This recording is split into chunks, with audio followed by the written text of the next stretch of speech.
Take a deep breath. Let your shoulders drop. Right now, in this very moment, I want you to know something that might feel impossible to believe.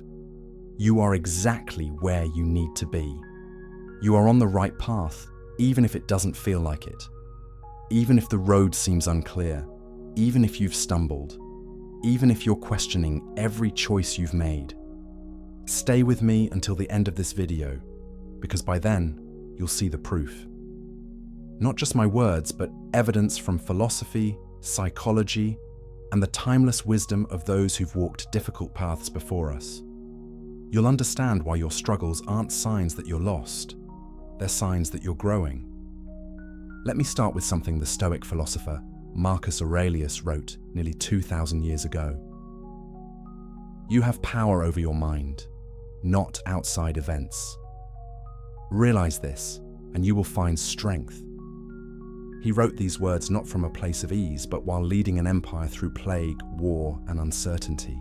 Even emperors doubt their path. Even the wisest among us question whether they're doing enough, being enough, moving in the right direction. But here's what Marcus Aurelius understood, and what modern psychology has proven. The very fact that you're questioning, that you're seeking, that you're here listening to these words, that itself is proof you're on the right path. People who are truly lost don't seek guidance. They don't pause to reflect. They don't care about growth or meaning or whether they're becoming who they're meant to be. You do, and that changes everything. Think about a river for a moment. A river doesn't flow in a straight line. It curves around obstacles, sometimes seeming to move backward, creating oxbows and eddies. But it never stops moving toward its destination. The ocean doesn't judge the river for its winding path. The ocean simply waits, knowing that every twist and turn is bringing the water home. You are that river. Your path may not be straight, but every experience, every setback, every moment of doubt is carrying you toward who you're becoming. The detours aren't mistakes. They're part of the journey. Seneca, another Stoic philosopher, once said, "Every new beginning comes from some other beginning's end." What feels like an ending in your life right now? A relationship, a job, a dream that didn't unfold as planned. These aren't failures. They're clearings being made for something new to grow. The forest doesn't mourn the fallen tree. It celebrates the sunlight that can now reach the forest floor. Modern psychology supports this ancient wisdom. Researchers have discovered something called post-traumatic growth. The idea that people don't just recover from difficult experiences, they often emerge stronger, wiser, and more compassionate than before. Dr. Richard Tedeschi, who coined the term, found that people who face significant challenges often develop a deeper appreciation for life, stronger relationships, and a clearer sense of their own strength. You've already experienced this, even if you don't recognize it yet. Think back to a difficult time in your past, something that felt overwhelming when you were in the middle of it. Can you see now how it shaped you? How it taught you something essential about your own resilience? How it led you to people, opportunities, or insights you wouldn't have found otherwise? That same process is happening now in whatever challenge you're facing. You just can't see it yet because you're still in the middle of the story.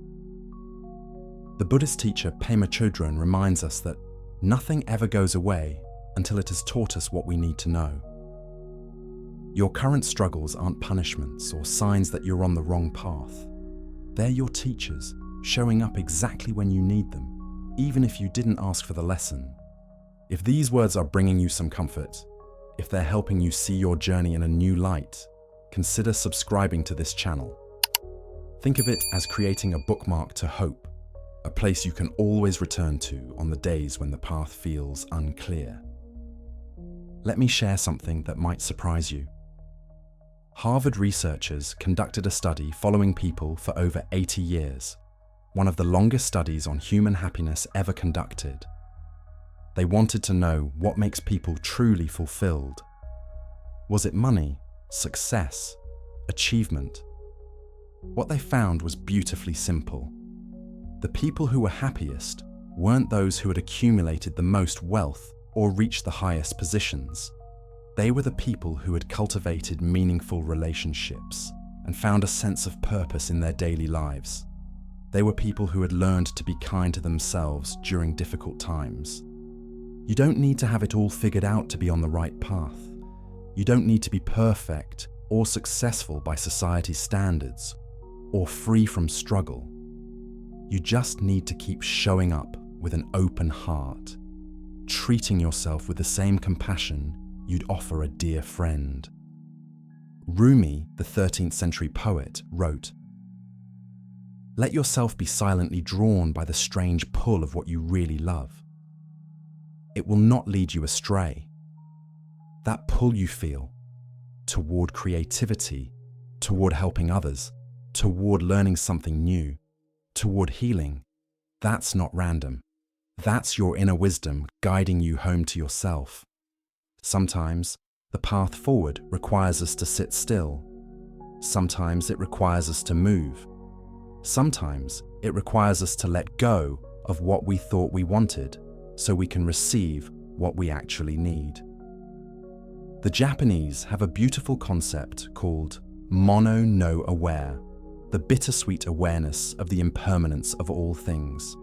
It's not a sad concept, it's a reminder that everything is temporary, including your current struggles. The anxiety you're feeling? Temporary. The confusion about your next step? Temporary. The sense that everyone else has it figured out while you're stumbling in the dark? Temporary, and also, here's a secret, completely universal. Everyone is making it up as they go along. Everyone is learning through trial and error. Everyone has moments of doubt. Neuroscience has shown us something remarkable about the human brain. It's designed to focus on problems and potential threats. This kept our ancestors alive, but in our modern world, it often means we notice what's wrong more than what's right. We see the obstacles more clearly than the progress. But here's what your brain might be missing. You've survived 100% of your worst days. Every single one. You've faced uncertainty before and found your way through. You've been knocked down and gotten back up. You've felt lost and then found your footing again. That's not luck. That's not coincidence. That's evidence of your inherent resilience, your inner compass that knows how to navigate even when the path isn't clear.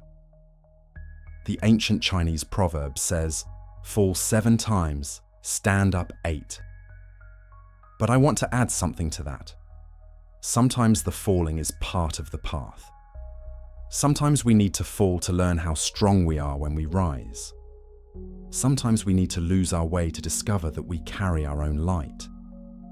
Dr. Kristin Neff's research on self-compassion has shown that people who treat themselves with kindness during difficult times recover faster from setbacks, have lower levels of anxiety and depression, and are more motivated to make positive changes in their lives.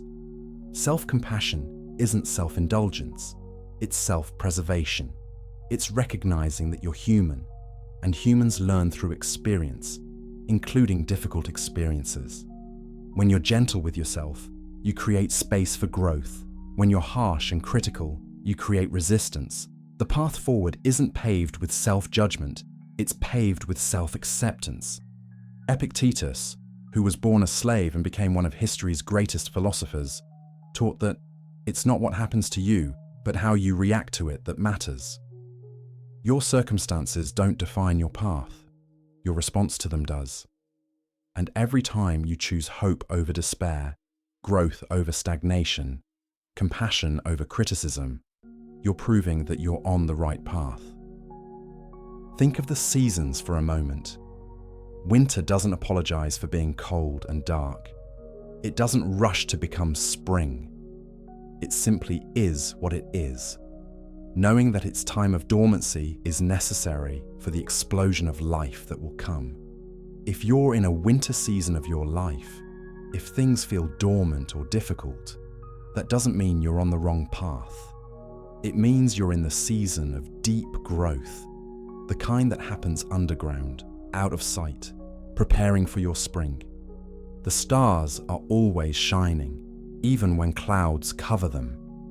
Your light is always there, even when circumstances make it hard to see. The proof of your path isn't in the absence of struggle. It's in your willingness to keep walking despite the struggle. I want to share something that might change how you see your current challenges. Researchers studying resilience have found that people consistently underestimate their ability to cope with future difficulties, and they consistently underestimate how quickly they'll recover from setbacks. We have what psychologists call an impact bias. We think negative events will affect us more severely and for longer than they actually do. This means that whatever you're worried about, whatever challenge you're facing, you're probably stronger than you think, and you'll likely recover faster than you expect. Your brain is trying to protect you by preparing for the worst, but it's also underestimating your own resilience. The path you're on has led you to this moment, to these words, to this pause in your day where you're reminded that you're not alone in your struggles. That's not coincidence. That's the universe conspiring to remind you of your own strength. Maya Angelou once said, "There is no greater agony than bearing an untold story inside you." Your story isn't finished yet. The chapters you're living now, the difficult ones, the uncertain ones, the ones that feel like detours, these are all part of a larger narrative that you can't see yet. But one day, you'll look back and understand how every twist in the road was leading you exactly where you needed to go. The Japanese art of kintsugi teaches us to repair broken pottery with gold, making the repaired piece more beautiful than the original. Your breaks, your cracks, your moments of falling apart, these aren't flaws in your story. They're opportunities for gold to enter, for beauty to emerge from brokenness. You are not behind in life. You are not too late. You are not on the wrong path. You are exactly where you need to be, learning exactly what you need to learn, becoming exactly who you're meant to become. The proof isn't in having all the answers. The proof isn't in never struggling or never doubting. The proof is in your willingness to keep going, to keep growing, to keep believing that there's something beautiful waiting for you around the next bend in the road. If you'd like more gentle reminders like this, more evidence that you're on the right path even when it doesn't feel like it, subscribing to this channel helps us stay connected. Think of it as joining a community of people who understand that the path isn't always clear, but it's always leading somewhere meaningful. As we come to the end of our time together, I want you to remember this. You are not a problem to be solved. You are not a project to be completed. You are not a mistake to be corrected. You are a human being on a journey, and every step of that journey, including this one, including the difficult ones, including the ones that feel like steps backward, is sacred. The ancient Sufi saying reminds us, when you do things from your soul, you feel a river moving in you, a joy. That river is always flowing, even when you can't feel it. That joy is always available, even when it's hidden beneath worry or fear or uncertainty. Your path is not about reaching a destination where everything is perfect and you never struggle again. Your path is about becoming more fully yourself with each step, more compassionate with each challenge, more wise with each experience. The proof that you're on the right path isn't found in external validation or perfect circumstances. It's found in your willingness to keep walking, to keep learning, to keep believing in the possibility of growth and healing and joy. You've survived 100% of your hardest days so far. You've found your way through confusion before. You've discovered strength you didn't know you had. You've surprised yourself with your own resilience. One day, you'll look back at this moment, this time of uncertainty, this season of questions, this period of growth, and you'll see it clearly. You'll see how it was shaping you, preparing you, leading you towards something beautiful that you couldn't have imagined from where you sit today. You are on the right path. The proof isn't in the absence of struggle. It's in your presence here, now, still seeking, still growing, still believing that tomorrow can be different from today. The proof is in your beating heart, your breathing lungs, your thinking mind. The proof is in your capacity for hope, your ability to love, your willingness to try again. The proof is within you. It always has been, and it always will be. You are on the right path. Trust the journey. Trust yourself. Trust that every step, even the difficult ones, is leading you home.